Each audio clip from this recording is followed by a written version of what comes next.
Guys, and in today's video I'm actually going to be talking about the one above all, and I never did a video like this before, so if this video does good I can definitely decide to post other videos about this character, maybe even do his origin story or just basically his story.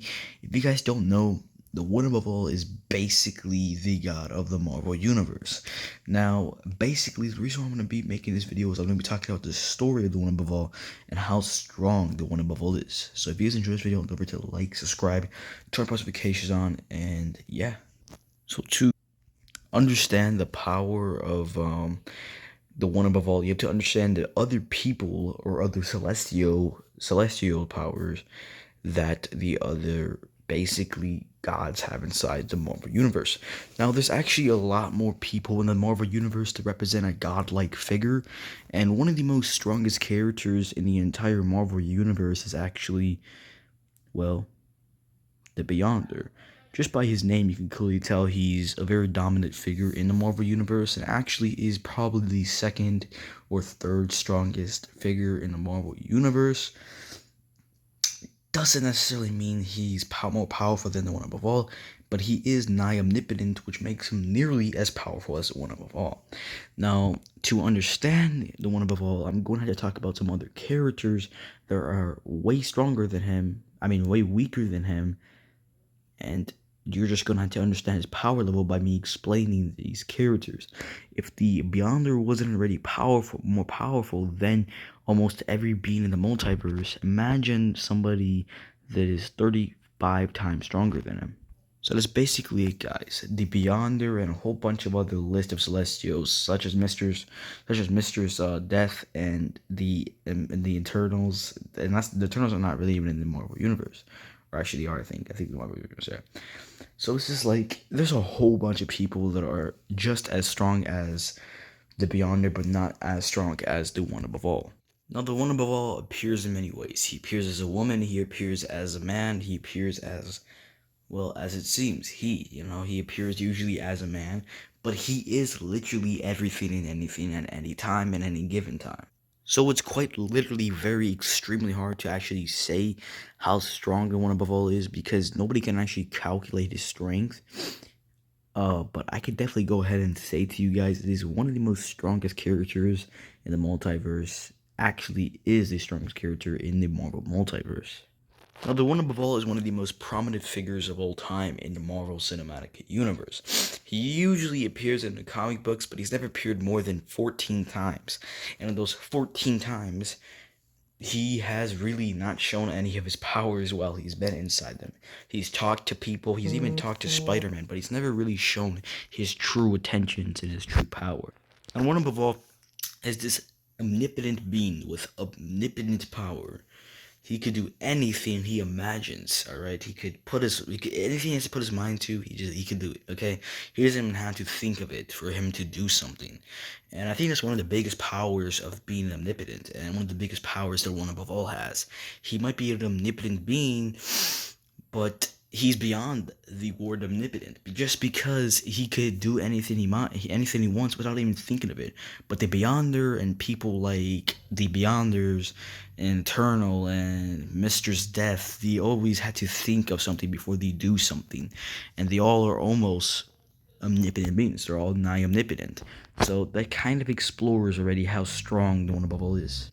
Now, when you look into the true power of the one above all, you can't actually explain it, because trying to explain the true power of the one above all is like trying to explain the true power of God, and it's inconceivable to the human brain, the human eye. It's inconceivable to anything ever created. Matter of fact, he created everything in the Marvel Cinematic Universe.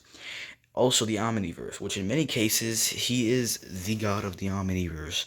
Now, yes, that is the Marvel's opinion, but otherwise, people with DC obviously say that the Presence is the ruler of the Omniverse, the ruler of the multiverse. He is basically everything you ought to see, because the one above all is everything and anything at every time. And to understand his incalculable power, you have to really look at every character to understand it, because when I say every character, I'm going all the way to Adam Warlock. Every character that is extremely strong. Just every character But to basically understand his incalculable power, you have to look at other people like the one above all.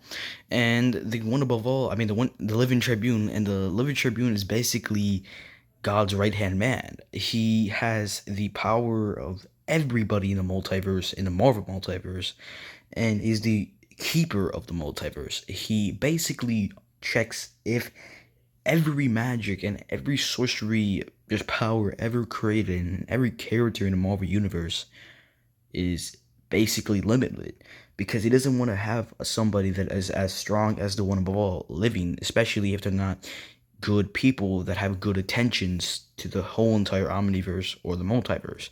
I mean, rather it's Thanos, rather it's the Beyonder, rather it's Eternity, rather it's anything, if they don't have good attentions, the Living Tribune is the one who takes them out, not the one above all. The one above all doesn't just come down and cure everybody for their mainness.